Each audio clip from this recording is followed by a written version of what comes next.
Has President Trump and special government employee, as he's called Elon Musk, swing the axe at USAID's global workforce? Some lawmakers fighting back. This week, 2 Democratic representatives confronted House Speaker Mike Johnson in his office as he was meeting with the Treasury Secretary.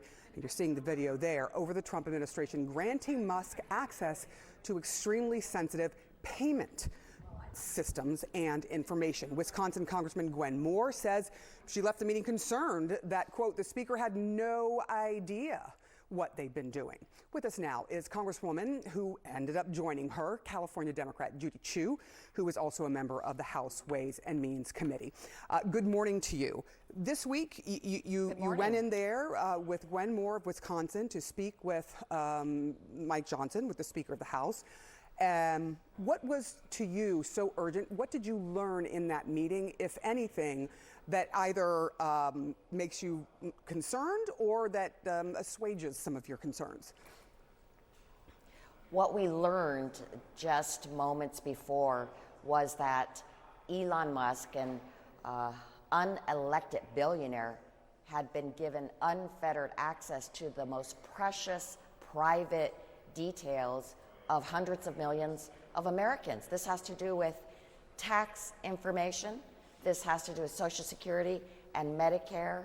The Department of Treasury has access to all of that, and he was given unfettered access to not only look at that information, but also do something about it, such as stop payments. We were so alarmed.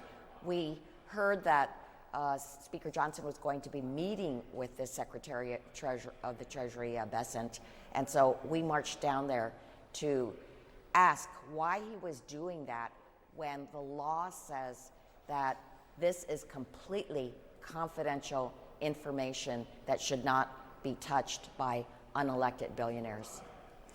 Does Elon Musk, at this moment in time, have more power than Congress right now? It would seem so, and it would seem that the president has given him that enormous power to just go into agencies and mine the data and then just fire people. But actually, he does not have that ability. Everything that he's done has been illegal. He does not have the ability to just cut a program or to tell employees that they can be on administrative leave and promise a buyout. He doesn't have the authority because it is Congress that appropriates the funds for those kinds of actions. So that is why, one by one, these actions have been stopped by the courts.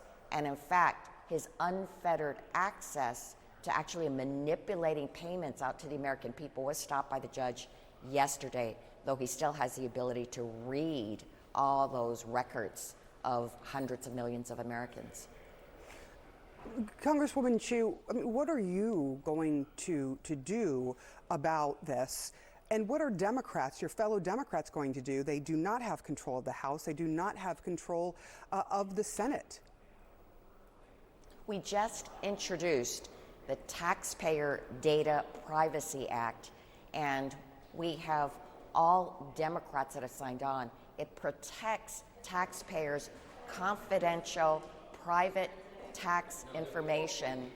And you know what?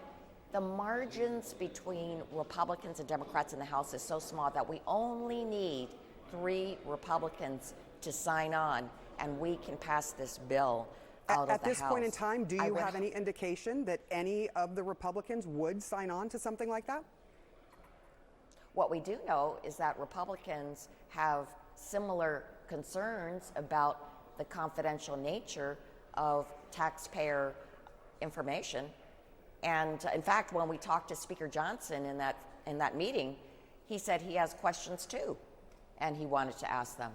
So I do think there's a very uneasy feeling amongst Republicans, and I hope that they do what's best for their constituents by joining us on this very, very important bill.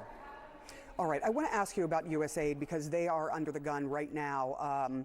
Elon Musk has called USAID a ball of worms. Trump has called the leaders of USAID radical left lunatics. The new Secretary of State, Marco Rubio, one of your colleagues, also trashing the agency, a far cry from what he has said about foreign aid and foreign agencies when he was a senator. This is what our K-File dug up, and I just want you to listen and respond to what you're hearing from Rubio then and what you've been hearing from him now. We don't have to give foreign aid. We do so because it furthers our national interest. That's why we give foreign aid. Now, obviously, there's a component to foreign aid that's humanitarian in scope, and that's important too. I promise you it's going to be a lot harder to recruit someone to anti-Americanism, anti-American terrorism, if the United States of America was the reason why they're even alive today. Anybody who tells you that we can slash foreign aid and that will bring us to balance is lying to you. Foreign aid is less than 1% of our budget. It's just not true. You heard his comments there. So what has changed since Rubio was a senator about 5 minutes ago?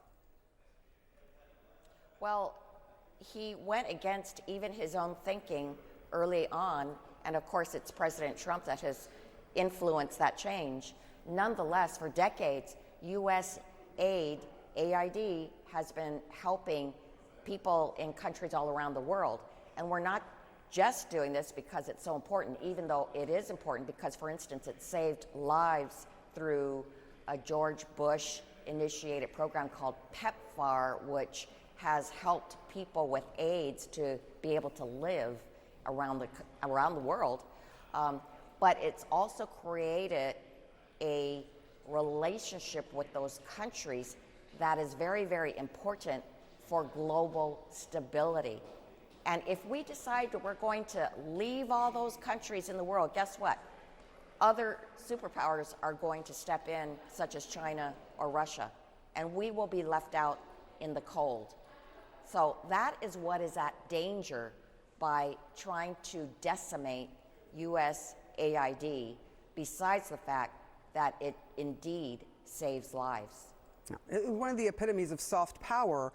Now, though, the Trump administration is pulling that all back, and they say, look, the Americans voted for us, for America first, and this is what we're going to do. Congressman Judy Chu, thank you so much for joining us this morning. I really do appreciate your time this morning.